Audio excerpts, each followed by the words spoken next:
I've always wanted to be a mom, and I want to be a good mom.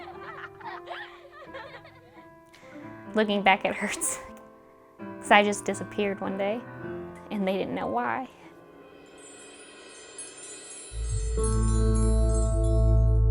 Terrah Cummins' story really started when she was a few centimeters in size, developing as an embryo. It was dormant for many years and only started to declare itself in the last year or so. It's like fire. You feel like fire coming up in your neck and back of your head. We immediately gave her aspirin, and she jumped in the shower. It felt better, and I thought, wow, this is wonderful. And then I blacked out. She'd been through a significant brain hemorrhage, requiring weeks in hospital with a brain drain. They did discover that I had an AVM. AVM stands for arteriovenous malformation. It's like a writhing, abnormal bowl of angry snakes, rapidly shunting high-pressure blood into delicate veins that are not designed to handle it. Once the AVM has bled once, it's far more likely to do so again. She was the heart of the family, and if something happened to her, that was going to be a huge difficulty for them. It occurred to us that she might be a candidate for a type of embolization that, to my knowledge, has never been tried in Illinois, which is going the opposite direction of what we would usually do. Traditionally, we would go into the arteries, get close to the AVM, and inject glue to glue off that connection forever. We couldn't do that in Terrah. There was no solid, safe access, so we figured, what if we come the opposite direction?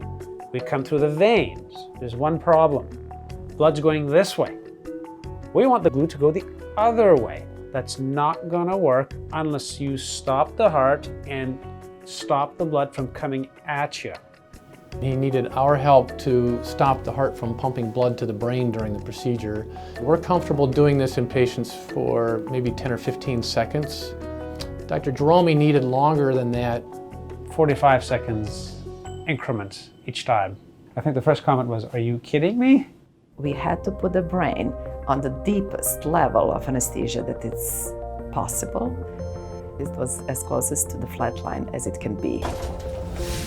This is trailblazing at Northwestern. Anxiety and stress to some extent is heightened. On the other hand, we work at that level of concern all the time. Just take it up an extra notch. You could hear almost the heartbeats of any of the person in the room. And the only one that we couldn't hear was the patients, because we silenced it. Terrah and her husband, I think they developed a significant level of trust with us. I remember thinking, I should be so terrified right now, but this is so surreal. So I just kind of closed my eyes and started hearing a song in my head. I've got confidence, so much confidence in you. This is gonna be good. It's gonna be great. We've sped up the heart so fast that it can't effectively pump blood anymore. And now you have X amount of time to diffuse the rest of the bomb. I became the timekeeper, and I counted down. 4, 3, 2, 1. Stop the heart. When we finally see the glue going in the right direction, that was an amazing moment. Yes, this is gonna work. 2, 1, start. I asked, how many more times do we need? Because now we are in a dangerous, uncharted territory. We did that 12 times. 12 times. I've got confidence. The next morning, she woke up doing great. I genuinely felt like a fog had almost been lifted from my brain. To have an interventional neuroradiologist and an electrophysiologist scrubbed in together, that was a first for me. It's one of the unique features of Northwestern, where you have leading experts in every field. And if you put them together, you can get amazing results.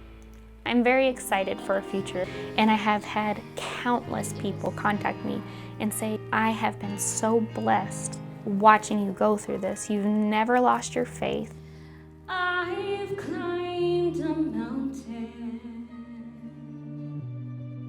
It doesn't make sense that I'm still here. I mean, I've been gifted with life.